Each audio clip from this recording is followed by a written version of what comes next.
Now, based on my look back workbook experience, gosh, that's a tongue twister, but my biggest lessons that I sort of learned about, I definitely learned about myself, and I hope that you won't fall into this trap. And one of those big lessons is do not buy that software program until you understand your work processes. And this goes to a larger lesson learned, and that's don't overspend on software. I did this last year. I purchased several new products and programs thinking that they were going to solve all of my problems, but instead they only complicated them. So I felt overloaded. I couldn't give each platform the training time that it needed. And some of that software that I bought that I'm still spending money on, I haven't used. And it's almost like just lighting a bunch of money, just lighting it on fire. And it hurts me to even think about wasted money that I've just put down the drain and I can't get back. But it's an expensive lesson that I'm learning, and hopefully you won't do the same thing in return. So when I say that I overspent on software, I decided to get 3 new programs, because you go into the new year so motivated, right? And you think that, oh, I'm going to get this software. It's going to solve my bookkeeping issues. This software is going to it's going to solve my software issues when it comes to onboarding new customers. And then I'm going to get this software. It's going to help my marketing problems too.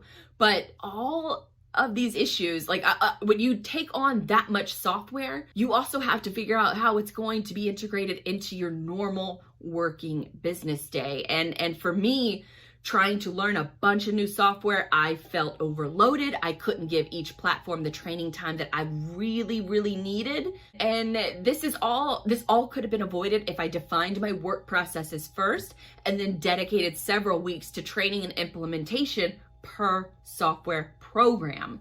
It doesn't sound as hard as you think, but you got to know how that software is going to fit into your day. And then you have to train yourself into fitting that new software into your processes, which is so much harder than you think. So I'm sure maybe you're probably asking yourself, well, why do I need to even figure out what is a work process and why is it important? Well, the work process is you almost have to, from a macro level, you have to figure out what you do. Say for example, if you're onboarding a new customer, what are the things that you do once someone becomes a customer? We're not even going to talk about how to even get a customer, because that is a dedicated show in and of itself. But for the sake of this show and for the sake of time, let's talk about what happens when you onboard a new customer. You made the sale. Fantastic. What happens next, right? What is the first thing that you have to do?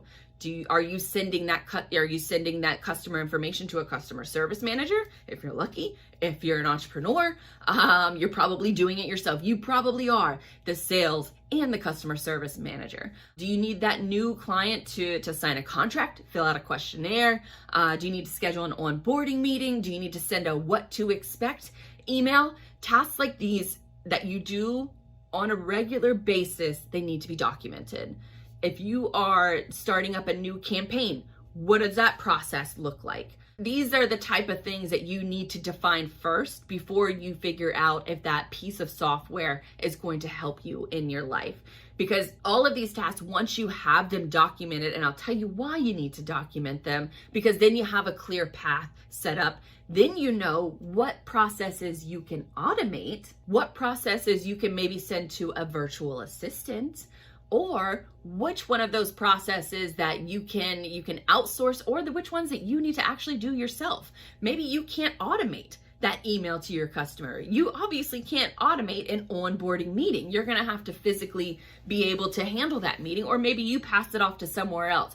No matter what your processes look like, you need to document them appropriately. And for me personally, one of the software programs that I signed up for, probably a little too soon, but I thank the Lord that I did, because it's been such a lifesaver since then. But I use a tool called Dubsado, and it's a customer management platform, and that holds all my contracts, my questionnaires, my canned emails, all of those things. Once I defined my workflow and my work process, then I was able to use that software in order to automate a lot of those tasks. So for a perfect example, if someone makes a purchase on my website, then immediately after they make their purchase, then they're taken to a survey page. And on that survey page, not a survey page, it's not technically a survey, but they're asked a few different questions. They're asked, who was their sales rep? Which most likely it's going to be me. Then they're also asked, which services did you purchase? And based off of what they chose, they're going to get a questionnaire. So maybe they only bought a website or a 5-page website, for example. Maybe they bought a 5-page website from me. So from there, they're going to be sent a website questionnaire from Dubsado. Or if they bought marketing services, if they have, they want social media posting added to their plan, then from there, then they'll get a marketing questionnaire that's sent to them. If they have both, then they're sent both questionnaires. So all of those things, including canned emails that you send all the time, you can make them personalized. And that's what I really love about Dubsado is once I defined my work processes, then I created a workflow within their platform based off of specific types of customers. And then from there, I can automate a lot of my business where it used to take me weeks to make a proposal. Days. Kind of. It still takes me a few hours to do like a custom proposal. But with Dubsado, I don't have to worry about that anymore. If they want an instant price, if they want to book an appointment with me, it's all done through that platform. Now that software that I use, that I later in the year became obviously more trained on it. Earlier in the year, it was just so much to just comprehend because I was one of those entrepreneurs that just sort of just flew by the seat of my pants. I knew what to do, web and marketing wise. But after I get a sale, it was like, what was those next steps? So defining those steps was honestly the toughest part.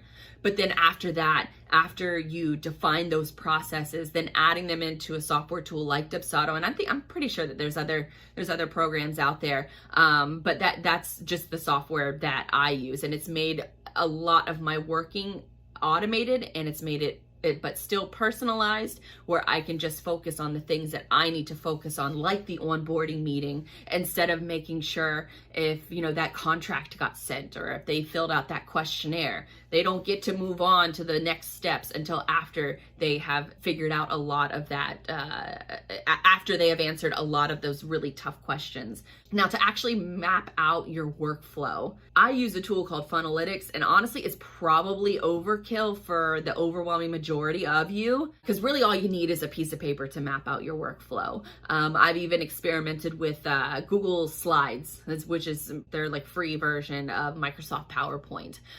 So I've used that too, where you draw out the little boxes, and if this happens, then this happens. If X happens, then this person's contacted. If Y happens, then this person is contacted. I use Funnelytics because I do a lot of content funnels, and they integrate with custom URLs and stuff like that. So I've thought about getting rid of that software program, but it gives me a lot of good data that I can run off of. But the overwhelming majority of you can just use a pen and a paper, jot out your work processes, and then from there you can look at different software tools that will fit into what is going to help you automate, what's going to help you work smoother, and also what's going to help you close those deals faster, and really just almost like make like a virtual assistant for yourself. So you got to define those work processes first. That is the biggest takeaway before you spend a dime on software.